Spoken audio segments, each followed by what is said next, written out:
Hello, friends, and welcome to A Year Through the Word. I'm your host, Pastor John Dillinger.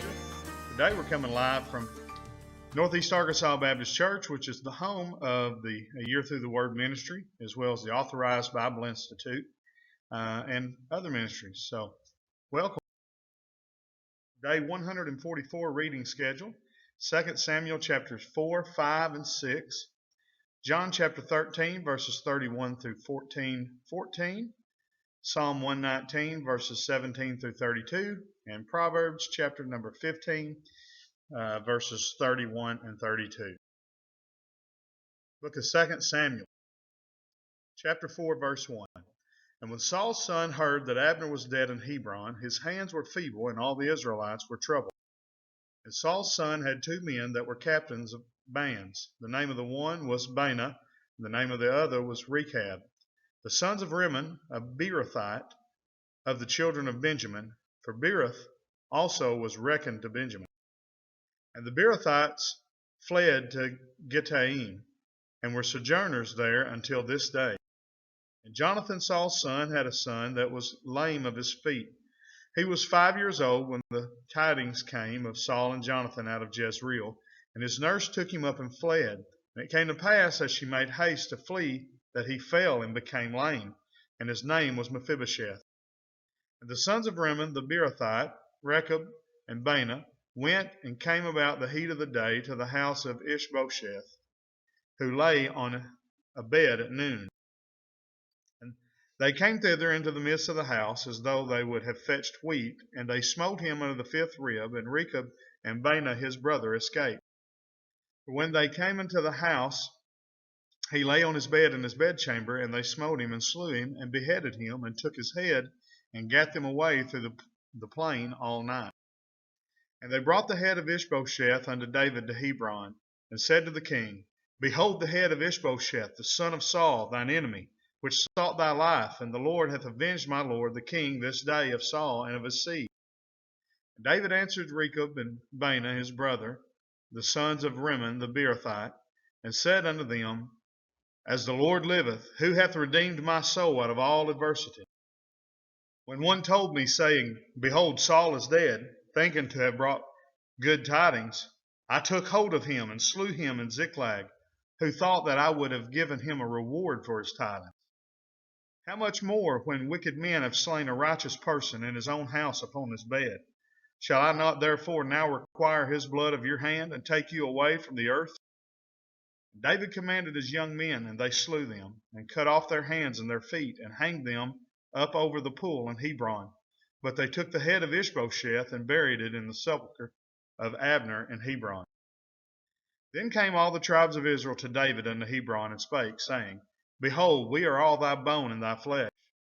Also in time past, when Saul was king over us, thou wast he that leddest out and brought us in Israel. And the Lord said to thee, Thou shalt feed my people Israel, and shalt be a captain over Israel. So all the elders of Israel came to the king to Hebron, and King David made a league with them in Hebron before the Lord, and they anointed David king over Israel. David was 30 years old when he began to reign, and he reigned 40 years. In Hebron he reigned over Judah 7 years and 6 months, and in Jerusalem he reigned 33 years over all Israel and Judah. And the king and his men went to Jerusalem unto the Jebusites, the inhabitants of the land, which spake unto David, saying, Except thou take away the blind and the lame, thou shalt not come in thither, thinking David cannot come in hither. Nevertheless, David took the stronghold of Zion, the same is the city of David. And David said on that day, Whosoever getteth up to the gutter, and smiteth the Jebusites, and the lame and the blind, that are hated of David's soul, he shall be chief and captain. Wherefore they said, The blind and the lame shall not come into the house. So David dwelt in the fort, and called it the city of David. David built round about from Millo and inward. And David went on and grew great, and the Lord God of hosts was with him. And Hiram, king of Tyre, sent messengers to David, and cedar trees, and carpenters, and masons. And they built David an house. And David perceived that the Lord had established him king over Israel, and that he had exalted his kingdom for his people Israel's sake. David took him more concubines and wives out of Jerusalem after he was come from Hebron, and there were yet sons and daughters born to David. And these be the names of those that were born unto him in Jerusalem: Shammua and Shobab, and Nathan and Solomon, Ibhar also, and Elishua, and Nepheg and Japhiah, and Elishama, and Eliada, and Eliphalet. But when the Philistines heard that they had anointed David king over Israel, all the Philistines came up to seek David. And David heard of it and went down to the hold. The Philistines also came and spread themselves in the valley of Rephaim. And David inquired of the Lord, saying, Shall I go up to the Philistines? Wilt thou deliver them into mine hand? And the Lord said unto David, Go up, for I will doubtless deliver the Philistines into thine hand. And David came to Baal-perazim, and David smote them there, and said, The Lord hath broken forth upon mine enemies before me, as the breach of waters. Therefore he called the name of that place Baal-perazim. And there they left their images, and David and his men burned them. The Philistines came up yet again and spread themselves in the valley of Rephaim.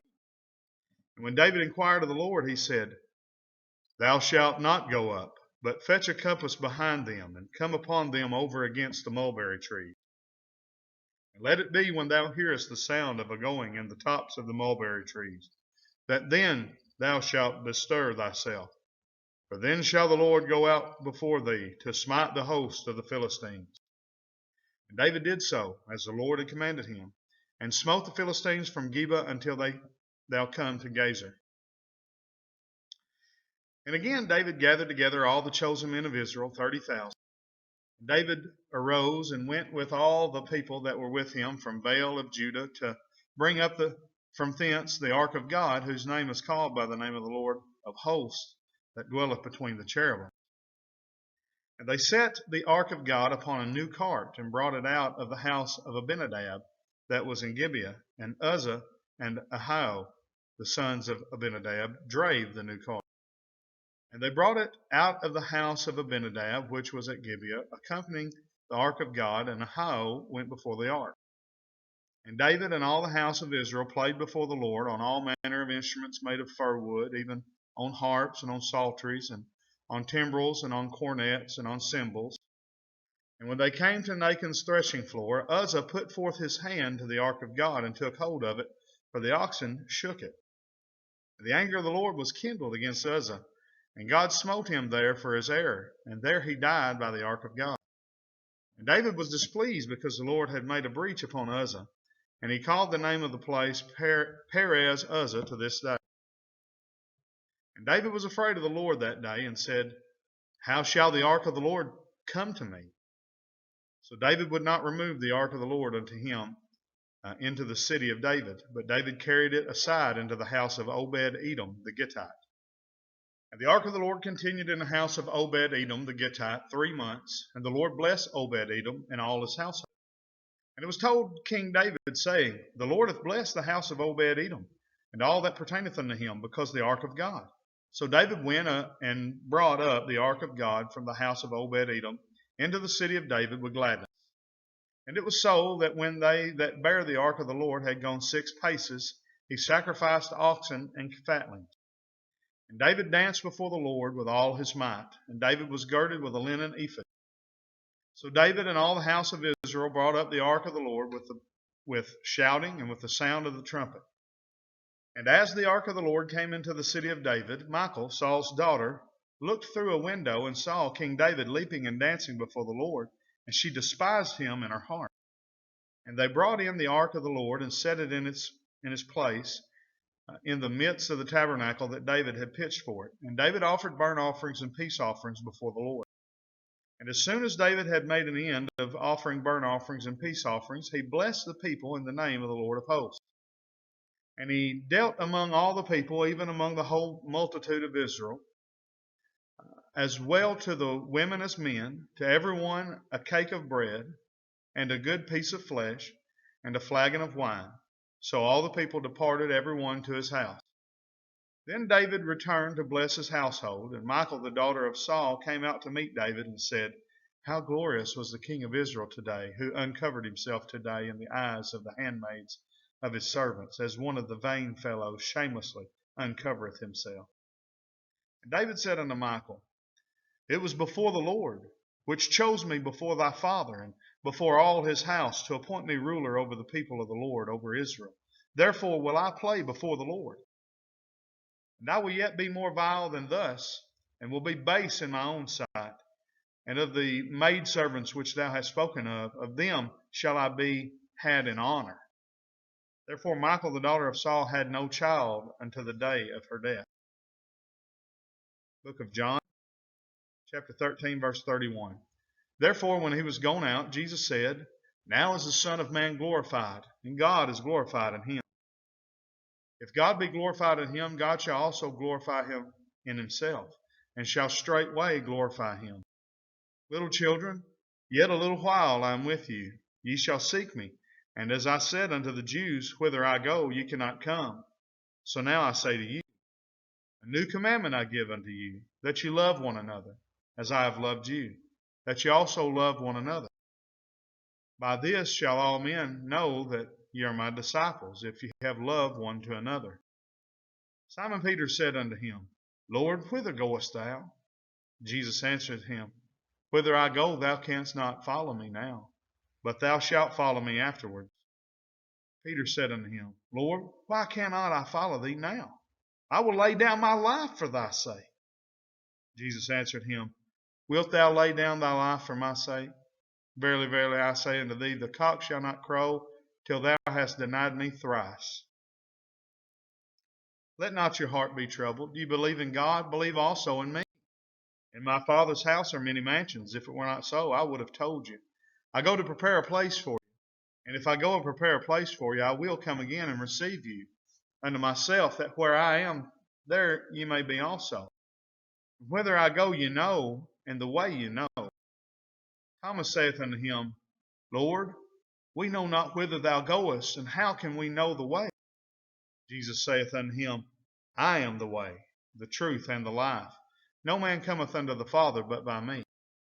If ye had known me, you should have known my Father also, and from henceforth ye know him, and have seen him. Philip saith unto him, Lord, show us the Father, and it sufficeth us. Jesus saith unto him, Have I been so long time with you, and yet hast thou not known me, Philip? He that hath seen me hath seen the Father. And how sayest thou then, Show us the Father? Believest thou not that I am in the Father, and the Father in me? The words that I speak unto you, I speak not of myself, but the Father that dwelleth in me, he doeth the works. Believe me that I am in the Father, and the Father in me, or else believe me for the very works' sake. Verily, verily, I say unto you, he that believeth on me, the works that I do shall he do also, and greater works than these shall he do, because I go unto my Father. And whatsoever ye shall ask in my name, that will I do, that the Father may be glorified in the Son. If ye shall ask anything in my name, I will do it. Book of Psalms, chapter 119, verse 17. Deal bountifully with thy servant, that I may live and keep thy word. Open thou mine eyes, that I may behold wondrous things out of thy law. I am a stranger in the earth. Hide not thy commandments from me. My soul breaketh for the longing that it hath unto thy judgments at all times. Thou hast rebuked the proud that are cursed, which do err from thy commandments. Remove from me reproach and contempt, for I have kept thy testimonies. Princes also did sit and speak against me, but thy servant did meditate in thy statutes. Thy testimonies also are my delight, and my counselors daily. My soul cleaveth unto the dust. Quicken thou me according to thy word. I have declared my ways, and thou heardest me. Teach me thy statutes. Make me to understand the way of thy precepts, so shall I talk of thy wondrous works. My soul melteth for heaviness. Strengthen thou me according unto thy word. Remove from me the way of lying, and grant me thy law graciously. I have chosen the way of truth. Thy judgments have I laid before me. I have stuck into thy testimonies, O Lord. Put me not to shame. I will run the way of thy commandments when thou shalt enlarge my heart. He. Book of Proverbs, chapter 15, verse 31. The ear that heareth the reproof of life abideth among the wise. He that refuseth instruction despiseth his own soul, but he that heareth reproof getteth understanding. Well, that brings us to the end of day number 144. We're glad that you're taking this journey with us. I ask you to like and share the videos. Share it with your church group if you belong to a church group, a Bible study, or your women's group, your Sunday school class, your teen class, whatever it is that you're a part of. Share it with those folks. Until tomorrow, we say thank you for joining us on A Year Through the Word. God bless and have a great day.